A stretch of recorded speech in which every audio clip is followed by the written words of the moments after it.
You've got to work hard. I don't care who you are, what walk of life you are. When you cross that white line, you've got to work hard. If you don't put the hard yards in, you're not going to get the results. Drop it! Good touch, wee man. Then we're in here. Now we're into the 9.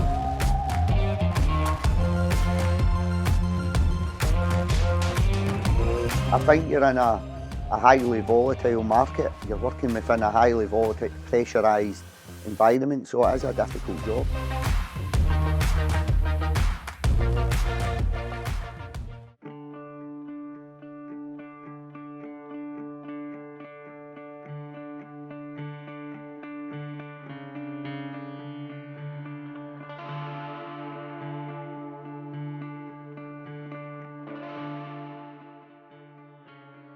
Normally Martha, my wife, she'll get up early. She's up before me, so she'll jump in the shower. I'll get up about just after 7.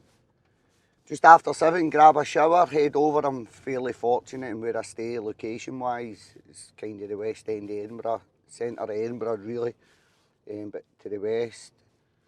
Jump over, get a bit of breakfast, get a coffee and head into work about 7:30, 7:45, something along these lines.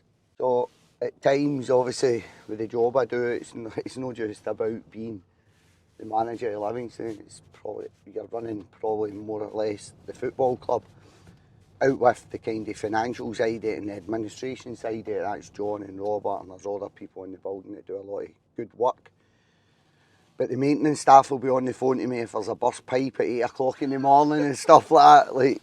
So it can be, at this time of the year, it can be a wee bit it can be difficult at times. So there's 2 or 3 maintenance boys that do a variety of different jobs, but generally we've got a WhatsApp group, so I'll give them their jobs. They'll get into work about 8 o'clock and then they'll hit me with all the bad news in terms of the heating's not working or something along the lines. But nah, I enjoy it once you get into, when you take all the rest of the stuff out of it, and once you get into the actual football side of it, the coaching side of it, that's kind of where, that's where I get my fulfilment, that's where I get my job satisfaction, on the grass with the players coaching them. I'll be honest, I never ever came into Livingston to be an assistant manager, to be a manager of Livingston Football Club. I just came into Livingston, I came from Broxburn Juniors, which is a community club, and I just came into, I was interested, I was inquisitive as to what a first team professional footballing club, what it entailed. So how did I become the manager?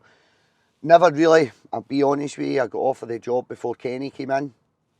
Didn't really want it, never had my badges. I struggled to get on my coaching badges with various organisations, let's say. So really struggled to get my qualifications even to be a manager. So that was one.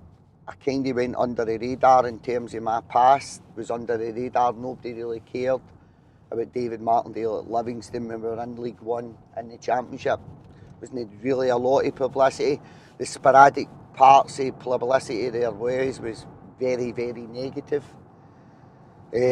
So I had no inclination, no desire to go and be the manager of Livingston Football Club. Got offered the job before Kenny came in. It wasn't really for me, but at that point I was running the full club, I was doing the recruitment. I was quite happy doing what I was doing, if I'm honest. And for me, being the manager, there's only one thing that happens when you're the manager, is generally you leave the football club. And you leave the football club either through failure, not doing well, or through success. Somebody coming and asking you to be their manager and there's a lot more money on the table. So it was never really anything that I had much of a desire to go and do. I was quite happy at Livingston at that point. So anyway, Kenny never really quite worked out with both parties. Kenny wanted to keep playing, but it wasn't really quite working out. The balance wasn't right. I think it was probably, if I'm honest, extremely naive in my part, thinking we could get a player manager stroke coach in the Premier League. Seen it being done, but probably not in the Premier League. But I thought at that time we needed a striker, we needed a player that had played in the Premier League. Because remember, I'm sitting there, I've got no experience whatsoever. try to think if Decade maybe played in the Premier League sporadically, but 95% of the squad had never played in the Premier League either. So we were sitting in the building just being promoted to the Premier League with very little experience being in the Premier League, and I felt we needed someone that had that experience. And I also felt it'd be nice if you could do that and get a striker in the building who scored goals in the Premier League at the same time. But it was, if I'm honest, it was probably too big a job. I was very naive in thinking that was working. Fair play to Kenny for trying it, but it never quite worked out. So that was that. And then Holty had been in the job interview previously, and Holty came highly recommended through friends of friends. So I phoned Holty up and said, look, Kenny's probably going to be moving on. And I said, do you want to come in? And that was it. Holty came in. Holty was in with me for two and a half years. It kind of, as Holty says, I think it ran its course in terms of Holty being there. And John had said to me, look, you need to just go and do that. But by this point, I'd started doing my badges. The Irish FA had accepted me onto my coaching badges. So I think I had my B at that point, which was enough to get me into to be the manager. I was nearly done my A licence. So the IFA put me on that when Holty was the manager in the building. And at that time, I got a lot of it was a lot of negative publicity when Kenny left. It was all about David Martindale, the convicted criminal, David Martindale this, David Martindale that, David Martindale runs Livingston Football Club, all this. It was horrendous. When Kenny left for 2-3 weeks, it was really, really negative press.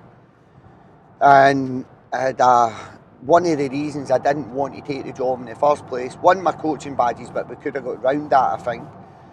Two was, I'd moved through to Edinburgh, settled in Edinburgh, been released from prison, settled in Edinburgh, got married to my partner who had been with me for 20 odd years, and we had a baby, Georgia, who's my youngest daughter. Georgia had started school in Edinburgh. Nobody really knew a lot about David Martindale past history. I just went about my everyday life. And I didn't want that splashed all over the papers because I think it would be unfair on my daughter. And it was unfair on my wife as well at this point because she'd started a new job and she'd been tarred with my brush, so to speak, from previously 23 years ago or whatever it was at that point in time.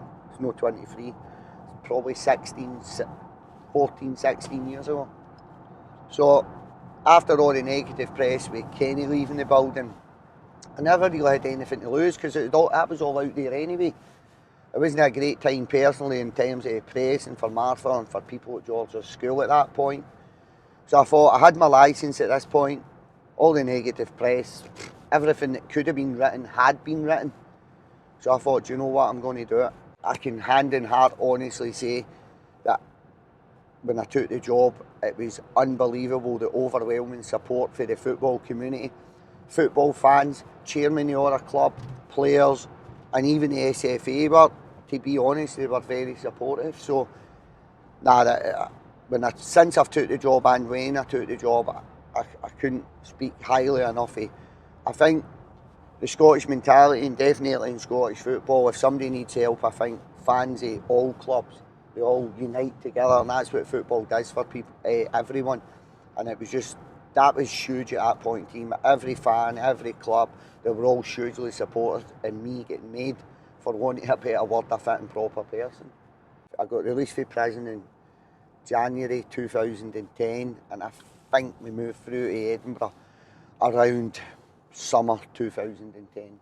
Martha got a job in the financial industry, and I thought, you know what, we'll move through, we'll come through here. It allowed me probably, I felt when I was back in Livingston, everybody knew David Martindale, who'd been to prison, whereas when I moved to Edinburgh, not everybody knew me, and it allowed me to probably go about rehabilitating myself. I was back at university. I spent 2 years, from 210 to 212, back at university getting my degree. And it allowed me just to travel in and out of university and be a student and reintegrate myself back into society and family life, which is a lot more difficult than what you would think it is if you've spent, people that have spent time in prison will find. I think that's why you find there's a lot of repeat offending, because coming back out into society, there's a huge re-interaction has to take place, and that's the difficult part. I was very, very lucky that I had Martha's support, I had my family's support. Martha had a full-time job, and I had good habits in my life at that point. I was getting up every day and going to University to study for my honours degree, so that allowed me that opportunity, and then it was spent 2014 I came into Livingston.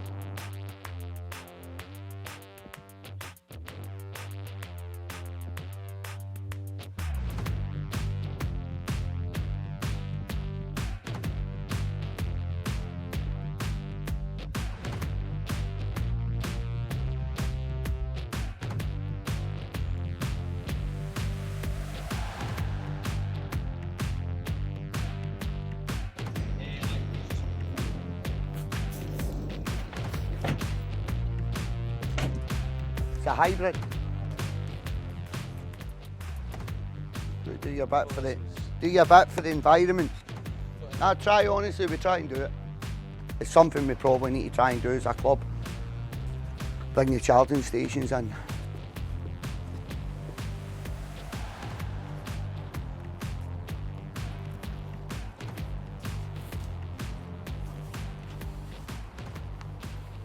Right, that's Maureen. I'm going to call her a chef. She'll be delighted at that. Hi. This is Karen, the office manager. Hello. She's looking a wee bit flustered now. So, this is, you'll see the team throughout the day. I'll introduce you to everybody as and when. But it's Trisha's on holiday, so Karen's I'm on my own. She's on her own today, so she's got quite a bit. She's got quite a bit. Right, cheers, Karen.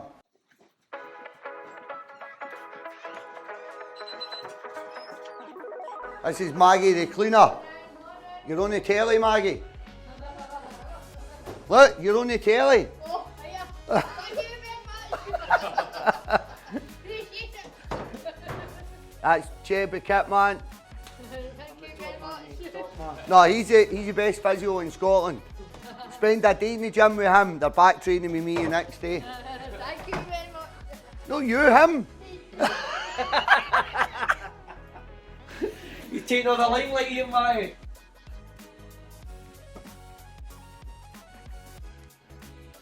So it's just into the office. The staff will start arriving in the office around 8:30. That's basically about the size it'll come in.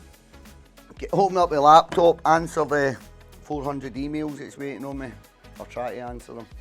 And then when the staff start coming in, we'll be in here at 9 o'clock for a staff meeting. And then that just kicks off your day from a footballing perspective. Physio, Christoph Berra, big stretch, sits here. Goalie coach. Physio, Andy McKenzie. We Colette Muller, she's a full-time masseuse. And then we built this a couple of years ago. So see Karen that you've seen at reception, her husband's a joiner, so me and Kevin kind of built this, and the two maintenance guys painted it and all, plastered and all that for us. So. Well, my background's construction, so aye. So in here you've got Ewan, Gary Dempsey's strength and conditioning coach. Gary who sits there. Ewan's the first team analyst. But see, to be fair, everybody does 3 or 4 different jobs. Rogers muck in. Bolt wee Cheb, you just seen your kit man. He's now got his own kit room. I don't think he likes being clean. I think he just likes pulling bits of paper out his bag.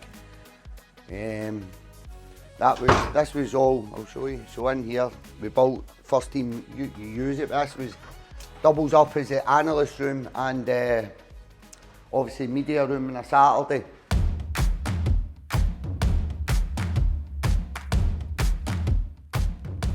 I'm on the park with Joe Nubley, Bruce Anderson and Stephen Bradley at 9:30 on one side of the park, and I'll be doing a wee bit of a strikers finishing drill. And one of the keepers will come out. So what we try to do is, I don't like the boys staying in the park after training, because that eats into their recovery in terms of they need to get in and get their protein in to repair the muscles. They need to get in and get their ice bath and massage, which helps their recovery, stops the lactic acid in terms of the ice bath. So we get their protein, hydration, lunch, ice bath and massage into them before they go into their afternoon session in the gym. So if we're doing any extras, the boys come in the morning. So it's always 9:30 on the park if we're doing individual stuff. Christoph will maybe take a couple of defenders a Monday, Tuesday or a Thursday, just sporadically we change it up and we mix it up. He'll maybe go and do a wee bit with the defenders that he thinks he needs a wee bit of work. Stretch will do a wee bit with the keepers. Neil will take a couple of players now and again, I'll take a couple of players. So we try and spend, although we do a lot of coaching and group coaching, we try and spend a lot of time individual coaching also to get the finer detail over, because when you're coaching on the park there's a lot of generic information. It doesn't always suit everyone, so we try and get as much information into players throughout the coaching week, throughout the working week, on an individual and a group basis. You get a scout report, so every week I'll get a scout report on the opposition. This is the relevant parts, it's just a bit of a scout report, but it's a lot bigger than this, right? And this is from the opponent's last 3 games. I then do set pieces, so individual set pieces come in on the Monday. And this is just Ross County set pieces. So we'll work a lot on that, which is a lot of this is contained within the scout report, but that's using your eye, probably not so much the digital content. That's you being at the game and what you're finding out. This is using digital content, so it's a different way of getting information, a different way of obtaining data. So we'll look through that. We spoke about that in great depth yesterday. So the terms, the points that come out of that in terms of their set plays, we'll work a wee bit on that today, so that when we're going into the game, it's not the boys only going into it blind, they've got all that information. And then I do a stats bomb report on, again, Ross County. So all this then goes into your training week. So this comes to me on a Sunday, Monday morning, we'll sit and talk about it as staff, how we're going to approach the training week with all the relevant information, but how do I transfer this relevant information into the players' heads? You've got to do that through coaching. How do we do that? Visual. So we do a lot of analysis in the room, offensively, defensively, and a generic one. And then you do a lot of individual coaching in terms of bringing players in and spending time with them. So nearly, I'll do the generic one, everybody involved, the pre-match stuff on the Friday or the day before the game, 24 hours before the game. And Neely and Christoph, Neely will take the offensive players and do a lot of visual stuff on in the media room. Christoph will take the defensive players and do a lot of stuff.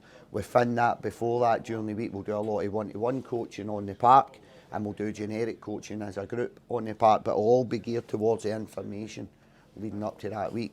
People probably sit and think, yeah, pick a team, and there's a lot more to it. There's a lot more work, and for me it's all about marginal gains. At Livingston we've not a lot of finances to go and get these players that are probably deemed more the finished article. We've got boys here that are coming with a point to prove, but for me, I need to get that information into the players. The players will also get a 45-minute video of the strengths and weaknesses of the opponent that they're coming up against. So yourself, if you're playing a certain area, I'll say focus on the 4 or 5 players in and around that area of the park that you're going to play on, and try and look at their DNA, how they approach a game, how they look after the ball, what foot do they kick, what do they like to do. So you'll spend 10 minutes in that, and that'll get sent to you on a Friday after we've drip fed all that information into you during the week. The kind of field base, we're looking at the detail of the opponent. We're going over the scout report, the stats bomb report, the set piece report. So we'll go over that, and Ewan's the first team analyst, and Ewan kind of presents this and puts it all together and delivers this message to the coaching staff so we can implement that into the week's training programme. Right, you can shoot now. That's enough for you. Yeah. Cool, we're on the park at 9:30. Can I bring my boots, Davey? No.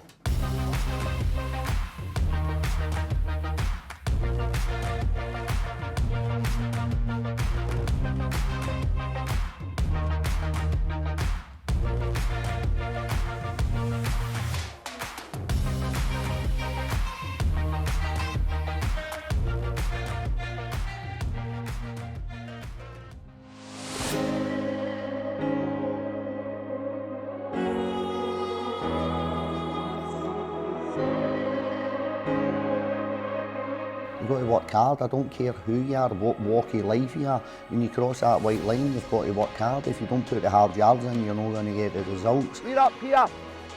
grab a couple of balls you down there and I'll go and set a wee couple of drills up, right?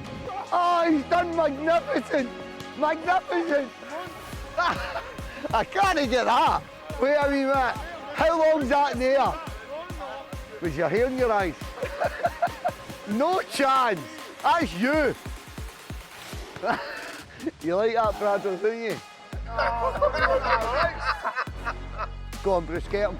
Unlucky, Joe, unlucky. Left foot, Brucey, left. First time, first time. There you go, good finish. Great save by you. He clawed that for the top bin. Go, look after it, look after it. Slide out, Brad, run, two. Ah, that's a good finish, son. I say to the boys all the time, don't moan about the results. Don't moan about the results you don't get when you've not put the hard yards in. So there's that, but then you've got to then, that's not just about football. You've got to have that discipline in your life. You've got to be willing to come into your work every day and work extremely hard. Hopefully what you doing with my cone. A wee bit intensity, drop off again. There we go, love that, love that. You're hitting about the happy hour bars. 67, 78, 90, 10. Oh, again, you a bad ball. That's behind. Nicky, open up, it's one touch now, Brucey, bang it between you. Go, go.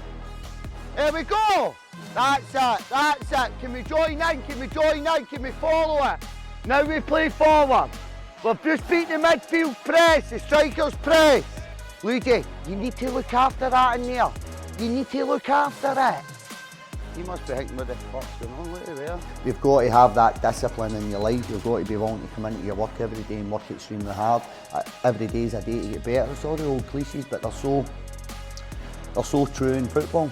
But within that, I think we're a very modern club in our approach to how we approach a game of football in terms of the data analysis, the coaching and the information we give the players on a daily basis.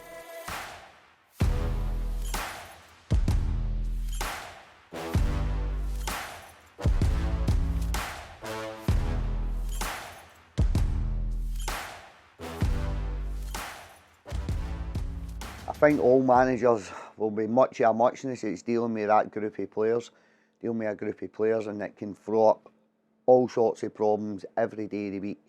You're a social worker, you're a father, you're a coach, you're a friend, so there's a lot of different various problems, but I'm no different from any other football manager in that respect in terms of the problems that football can throw up. The other managers know so much, like we all speak to one another, but not really got a lot of dealings with one another out. In fact, it's very, very difficult to harvest the relationships, your competitors. That's what I actually spoke to Foxy about that a week or so ago. I found it very difficult to maintain my relationship with Foxy. He was my assistant manager, and then he left to go to, well, it was Hibs initially and ended up at Dundee United. Very, very difficult to maintain that relationship when he's a direct competitor. And I'm just using Foxy as an example at that point in time. So I kind of sent him a voice note when he left Dundee United saying, sorry, I've not really been in touch, but kind of I find it difficult personally. So maintaining relationships with managers is very, very difficult because you're in direct competition with one another. I think I'm in a privileged job.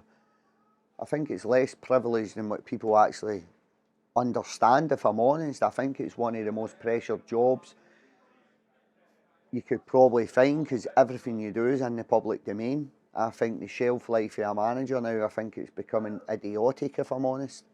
I think the way football's going at some clubs, it's becoming a little bit embarrassing. People are in for 12 games and then they're getting sacked, but managers, chief executives and chairmen remain at clubs but keep making bad decisions, but it's the managers that get sacked. So I think you're in a highly volatile market. You're working within a highly volatile, pressurised environment, so it is a difficult job. Hopefully we've got top six, we've got to a cup final. It'd be nice to lift up at silverweight, it'd be nice to try and get European football, but I've got to be pragmatic, I've got to be realistic. I genuinely think Livingston are probably a championship football team playing in the Premier League. So staying in the Premier League every year's got to be the ultimate objective. That's got to be it. I'll probably never apply for a job outside of Livingston, but if the phone goes or John Ward or Robert were to say to me, look, we've got a phone call, this has happened, I would definitely, it's not something, I've got ambitions, I'd love to coach in England, I'd love to coach, I get envious when you go to places like Tynecastle, there's 18,000 season ticket holders singing the players' names, and for me, the passion, the emotion, I love things like that. So it's the only one thing that I think's missing for Livingston is just the support, and if the 1,000-odd supporters we've got have been brilliant, absolutely terrific, but sometimes I get a wee bit jealous, I get a wee bit envious in terms of, I think this, not just this group of players, the group of players that we've been fortunate enough to have in the club for League One days have deserved a bigger support. I know I'm not going to be at Livingston forever. The time will come where I move on through success, or I move on through failure. That's the one constant in football that's going to happen. You're not going to be the manager forever. So all I can really ask is you leave Livingston in a better place than you find it. I'm ambitious, but I'm not going to be going looking for my next job. I'm a Livingston. As soon as I take my eye off the ball at Livingston, we'll be in trouble. So I don't come into my work every day not to be at Livingston. So I've got aspirations, but I'm also fortunate that I'm the manager of Livingston Football Club. So I'm not looking for an exit strategy. I'm not looking at ways not to be at Livingston. I'm just looking at ways every day to come in and make Livingston Football Club a better place. I'm not going to go into clubs' details. I've had offers in the Premier League in Scotland. I've had offers down south, but money's important in life, but it's not the primary objective. For me, the club's got to be the right fit. It's got to be a right fit, and I think there's a lot of clubs out there nowadays where it's just a managerial merry-go-round. Why would I leave Livingston? We've still got stuff to achieve collectively as a group, but why would I leave Livingston to go and manage in, I don't know, the English Championship for 14 games? Why would I do that? Why would I do that? I don't worry about things I can't control. I've got no control over what people think of David Martindale. So I don't waste my time or energy worrying about the variables I can't control. So if there is, so be it.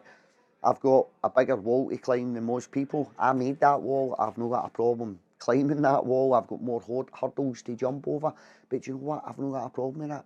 I genuinely have not got a problem with that. I remember when I got the job, I said, I'm not asking for forgiveness of people, I'm asking for acceptance. And do you know what? I think I got acceptance. I got acceptance from the majority of Scottish football in terms of chief executive, chairman of other clubs, managers of other clubs, fans of other clubs, and players of other clubs. So I think I got that. I think that's what I asked when I first came into the manager's job, for acceptance, no forgiveness. So if the forgiveness is not there, I've not got a problem with that, but I think I've been accepted into Scottish football. And that's all I can really ask. I think you're quickly forgotten in football.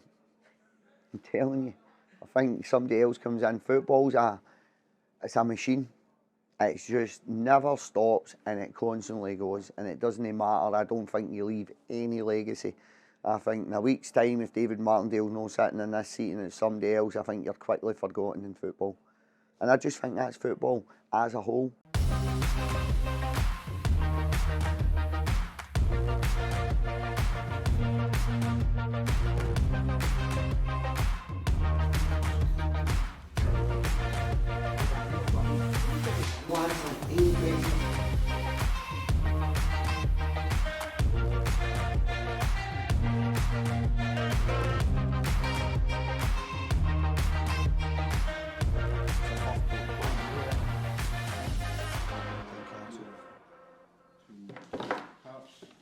Is that yours, Dave? Yeah.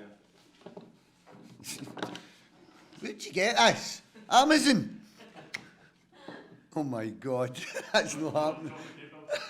Did he? Stay. Go. So, Davey, when you get lessons on how to fix a microphone? When we can afford a decent one, Brian, I think we got this out of cracker. We're in a good place, but we should be in a better place. But got to look at where we are here and now. Don't look at what you could have done or what you should have done. So at this point in time, we've got a huge opportunity to pick 3 points up on Saturday, which then, in my opinion, gives us a huge opportunity to jump back into the top 6.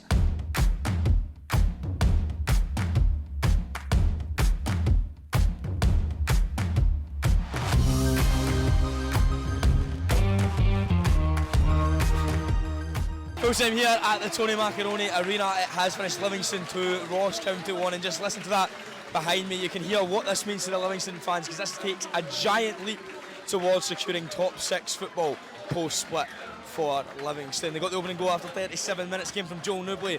Lovely ball into the box from James Penrice, playing on the right hand side today, delivered it to the back post. Newbley heads it back across goal after out muscling Connor Randall, and the ball just dips into that bottom right hand corner. They got a goal less than a minute later from the captain, an unlikely goal scorer, and Nicky Devlin slams it into that far corner using the outside of his right boot. Livingston controlled the majority of the match, but Ross County got themselves back into it in the 69th minute as Simon Murray bundled the ball in from close range. The goal initially wasn't given, it was ruled out for offside, but after deliberating with VAR, Willie Collum overturned his initial decision and Ross County got themselves back into it. It was nervy moments for Livingston from then on. You could feel the anxiety radiating off the Livy bench. Martindale stomping up and down the touchline for the remainder of the match, but it ended here at the Tony Macaroni Arena. Livingston 2, Ross County 1. You go home, you've not won a game of football. I've got a dog, I've got a daughter, I've got a wife.